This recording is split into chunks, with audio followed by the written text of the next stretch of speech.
Hey everybody, Brian with Buffalo Beer Reviews. Back with a kind of a behind the scenes sort of day today. We're about a week after our Belgian Dubbel brew day. And these are some of the little things that I kind of get ready for, anticipation of, following up on the beer, checking numbers, getting ready, and then I'll kind of parlay this first part of the video into the beer being, pulled from the tap, and I'll kind of show you what it looks like. I'm kind of excited about it. Do you know what I mean? So let me bring you over to the fermenter.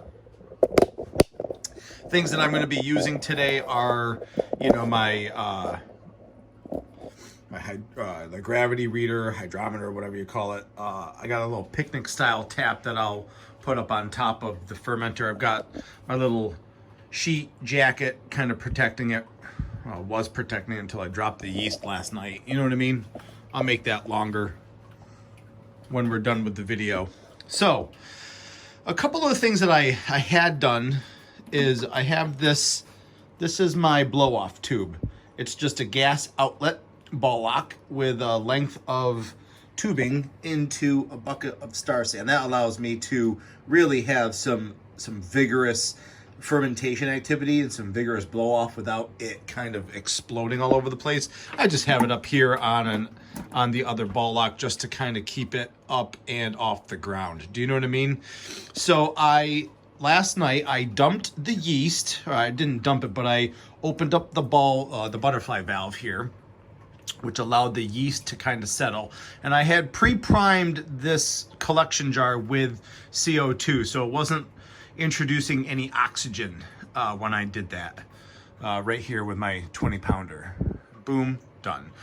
So then what I did was, once all of this had settled, I put the spunding valve on.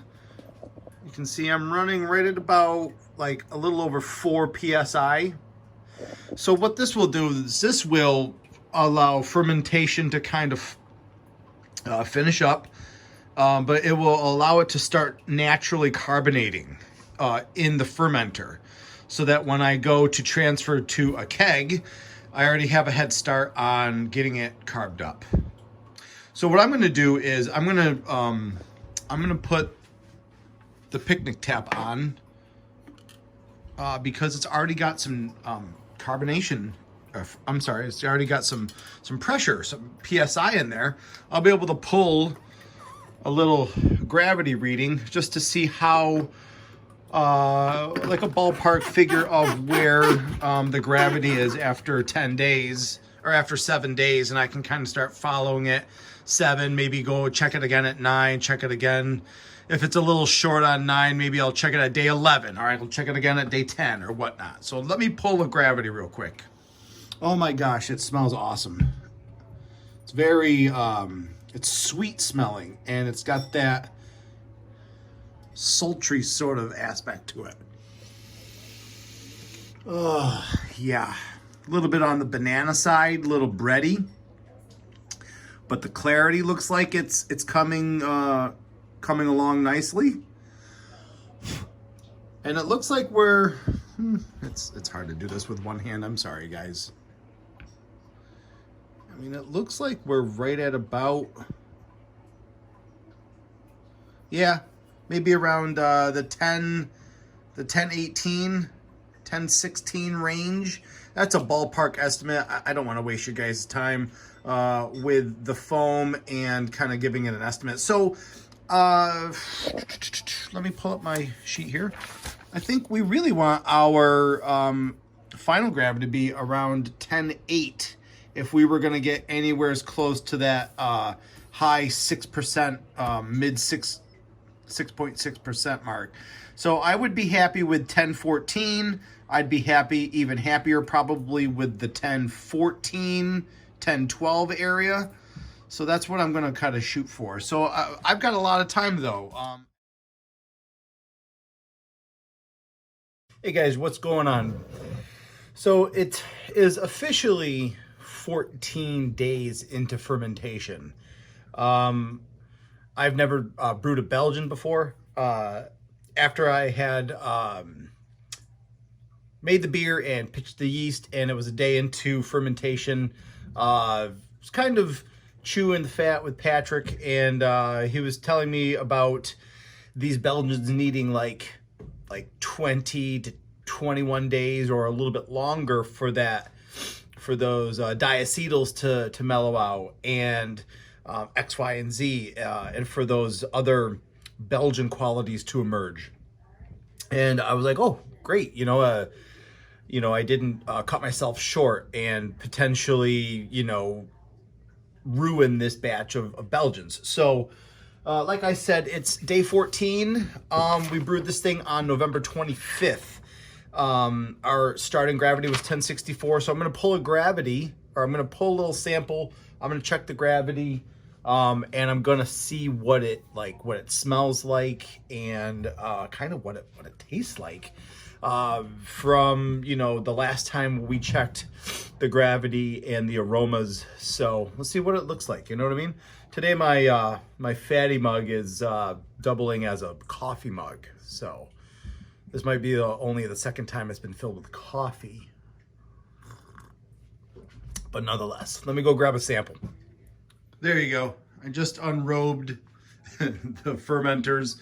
I didn't video record this brew day, but this is a New England that I had leftover hops with. So I used like Idaho Gem and a little bit of I think Amarillo I had left over, and Bavaria. I had some Mosaic. I had some X, Y, and Z. So it was kind of like my little Frankenstein New England. But this is the Belgian. It's sitting on the yeast still. It looks really great. And once I did dump the valve open for the yeast, is when I put the spunding valve on, and I've been sitting at about, just a hair under 4 psi for like a remainder of this.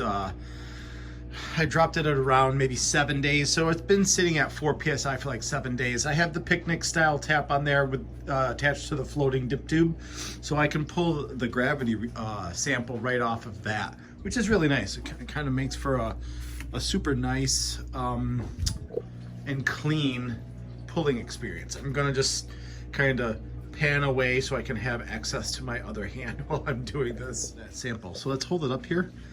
It's got a nice sort of hue to it. It's got a nice sort of, without any of the lagering process, it's got a nice sort of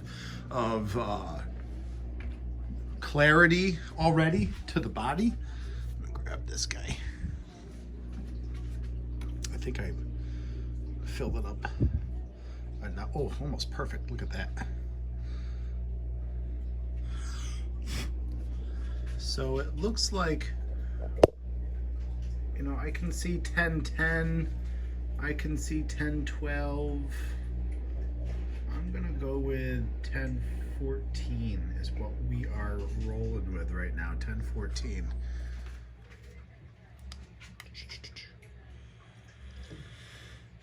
Leave some room for my nose to get in there, you know what I mean? Check this out. Still, it's got some really micro fine bubbles in there. I'm not really expecting a head, but it's got a little head start on the carbonation process when fermentation is over. Wow. I'm not used to really drinking a beer at 10 o'clock in the morning, but the original aromas that we had, like that banana, that sweet, that bready sort of quality, have completely disappeared. This is rich in like caramel flavors. It's got little bits of, say, raisin or like dark fruit qualities. A little bit of spice. It's like spice in the way of like a clove or something like that. Do you know what I mean? And underlying is just this general sweet sort of attitude amongst the whole experience. And it, man, I'm an impatient dude, and you're gonna tell me I have to wait 21 days sitting on a beer in the fermenter for 21 days? I'm happy that, you know, 2/3 of the way through that it is actually paying off, and my patience is for a reason. Do you know what I mean? Let's see what this thing kind of tastes like.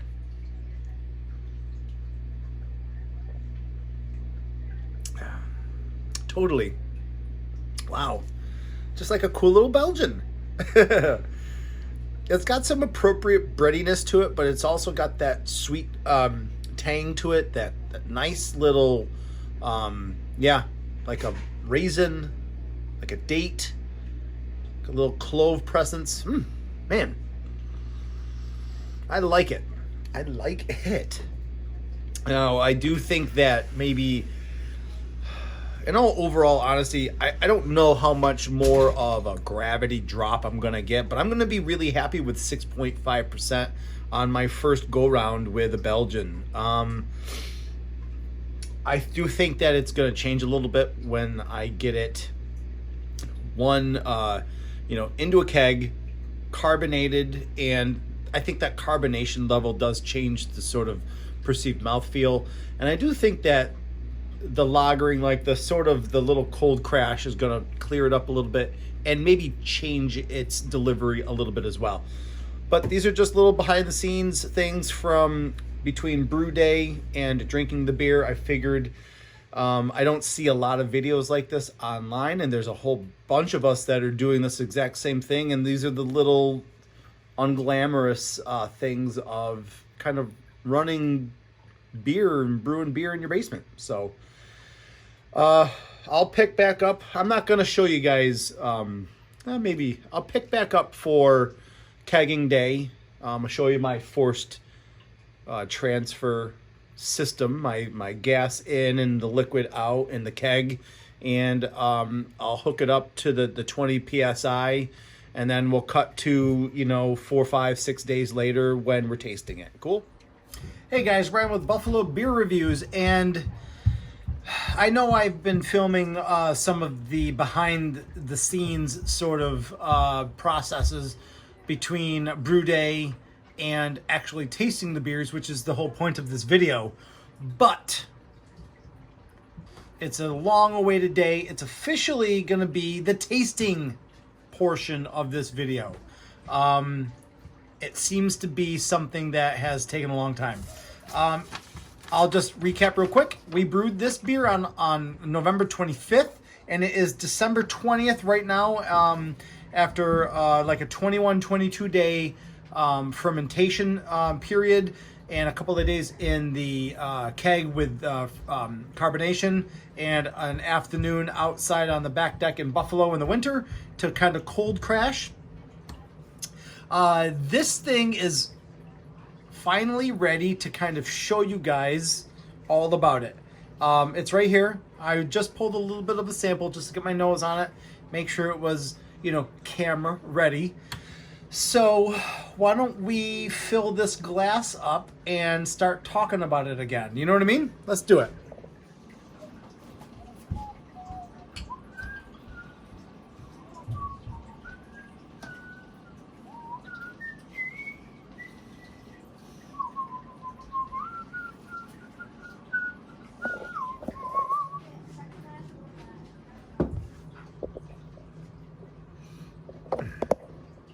All right, I mean, it's the best I'm gonna get without being able to see what I look like in the background. But, I didn't put this keg back onto the gas. And, I mean, I could have gotten probably a little bit better head. But you can tell through, in real time that this is fairly well carbonated. I don't think it's gonna come across in the video with a great sort of, fingers width of head, X, Y, and Z.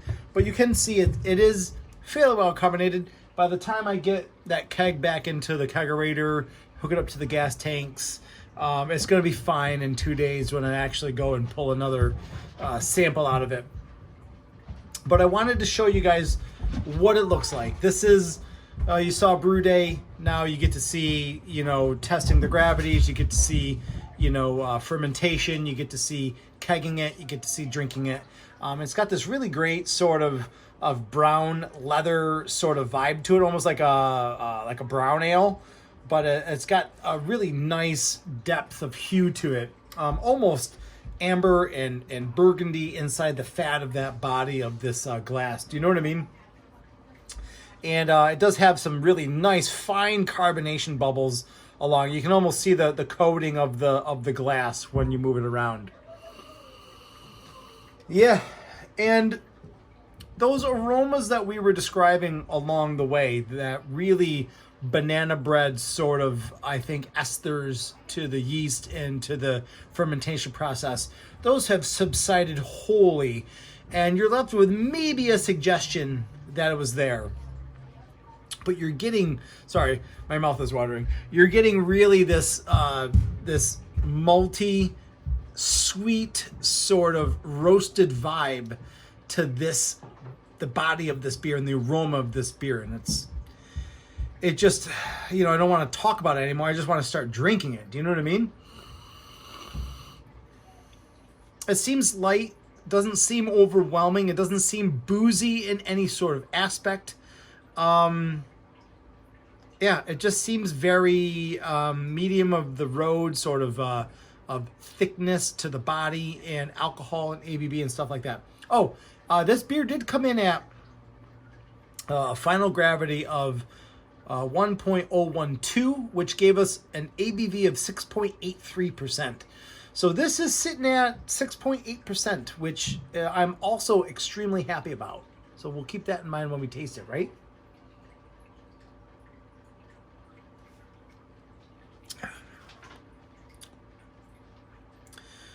Wicked. This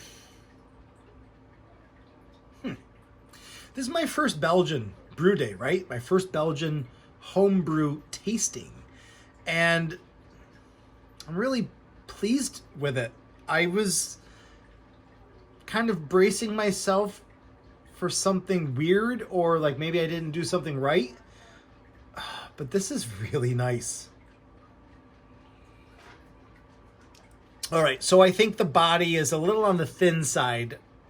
It's not a watered down, but it seems to be a little on the thin side, but it leads really quickly into this sweet, malty, bready body.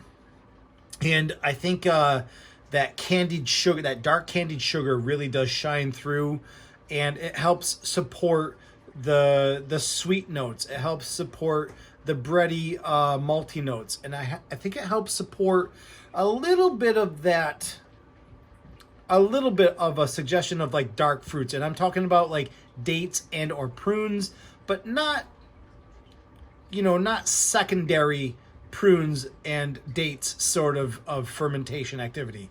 Just a hint of it. There's a little bit of spice character, I think, to the Willamette. And it just lends to this really great drinking experience. I don't think anywhere along this drinking experience do you get a 6.8% drinking experience. This is really nice. It finishes with a really clean, crisp, sort of spicy snap.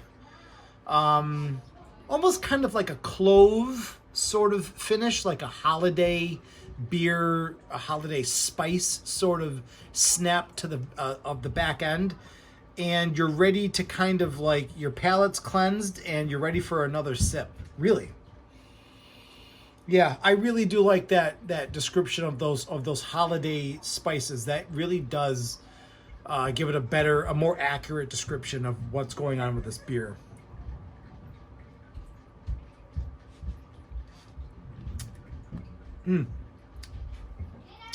Light booziness, light alcohol vapors, nothing overwhelming. Man, I can't believe what I'm drinking. Yeah, Willamette and Saz and Candy Sugar, I really think are the stars here. The Willamette for sure, the Candy Sugar for sure. I think those are going to be the staples of any sort of respectable Belgian sort of homebrew. You know what I mean? But hell yes. This being my first, I wouldn't mind actually even trying to replicate this recipe and or, you know, go out into the interwebs and searching for other Belgian homebrew recipes, the way they tweak different percentages, what kind of different hops they may use, X, Y, and Z, maybe to refine the recipe and stuff like that. I think that would be really something good on my own notes to kind of see how it goes in the future. But this is a really unexpectedly nice first take on a Belgian Dubbel. I think that 5-gallon keg is going to be trouble. A double trouble. Yeah. Anyway. So I really appreciate all the clicks and the watches. I hope that, you know, you guys enjoyed a little walk through the glamorous side of homebrewing. It's not all about the hot side, about brew day, about the kettles, X, Y, and Z. There's a whole lot of work to be done on the other side, on the cold side, keeping your temperatures good, monitoring your gravities, monitoring those aromas and those flavors and stuff like that. And I really think that this was a good example of that. There are other examples of beer out there besides New England IPAs and hazy IPAs, as guilty as I am brewing those a lot.